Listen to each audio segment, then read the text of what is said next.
Oil sand is made up of grains of quartz sand surrounded by a layer of water and clay and covered in a slick, heavy oil called bitumen. The bitumen content in oil sand deposits varies from 1% to 18%. On average, it takes 2 tons of mined oil sand to produce 1 barrel of synthetic crude oil. Canada's oil sands are contained in 3 deposits in Alberta in Athabasca, Cold Lake, and Peace River. Oil sand is often incorrectly referred to as tar sand because the bitumen resembles black, sticky tar. Tar is a man-made substance formed through the distillation of organic material, whereas bitumen occurs in the natural decomposition of organic matter over millions of years. Alberta's oil sands are the 3rd largest proven crude oil reserve in the world, next to Saudi Arabia and Venezuela. Located under the boreal forest, the oil sand area covers 141,000 square kilometers and contains an estimated 1.7 trillion barrels of oil. The oil sand was discovered more than 200 years ago. At first, bitumen was used to waterproof canoes by First Nations. In 1908, the economic value of the resource was observed, and in 1929, Dr. Carl Clark patented a hot water separation process. From that, technology improved to the separation processes of today. There are 3 steps needed to process oil sands. The first step involves the recovery of bitumen. About 20% of it lies close to the surface and must be mined using traditional mining techniques.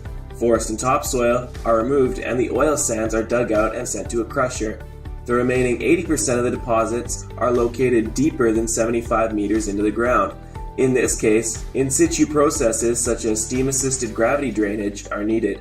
This involves drilling 2 horizontal wells and injecting steam through an upper conduit, heating the bitumen that will eventually flow to the bottom of the well where it is pumped back for recovery.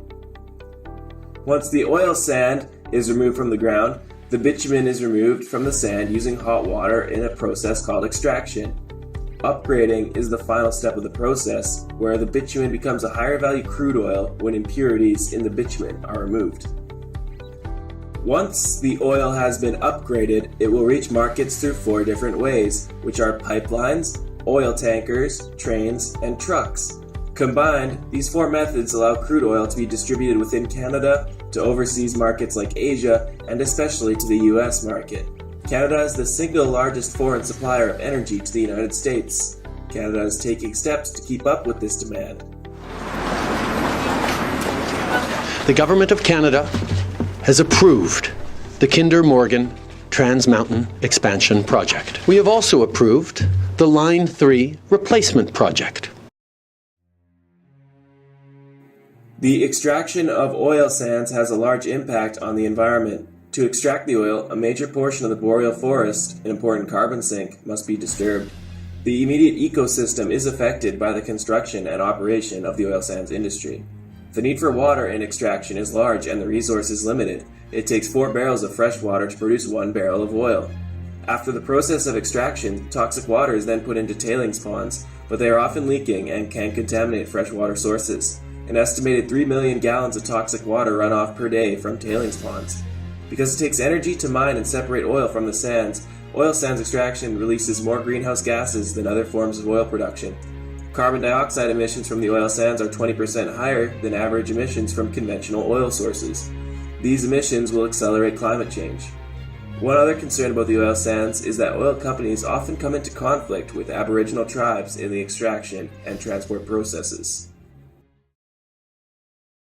The biggest positive impact of the development of the Canadian oil sands is the massive boost to both the Albertan and Canadian economy it provides. The development of the oil sands has created a massive boom, especially in the smaller local economies of Alberta. As of right now, the oil sands industry in Canada is a $340 billion economy, which directly and indirectly employs over 390,000 people in Alberta. This industry accounts for approximately 2% of Canada's GDP. Canadian oil producers are forecasting that the oil sands industry is going to continue to grow. They estimate that over the next 20 years, $4 trillion will be contributed to the Canadian economy and $1.2 trillion will be paid in federal and provincial taxes. While there are many environmental concerns with the oil sands, the Government of Canada and Alberta has a reputation of holding its companies accountable for the environment, such as enforcing reclamation for projects and the recent carbon tax introduction. Our society largely depends on oil. The demand still increases, and the availability of oil within Canada promotes production of this coveted resource. However, the population stands on both sides of this dilemma, as it creates jobs for many, but destroys the landscapes of others. Can one find a balance on the environmental, economic, and political sides of this issue?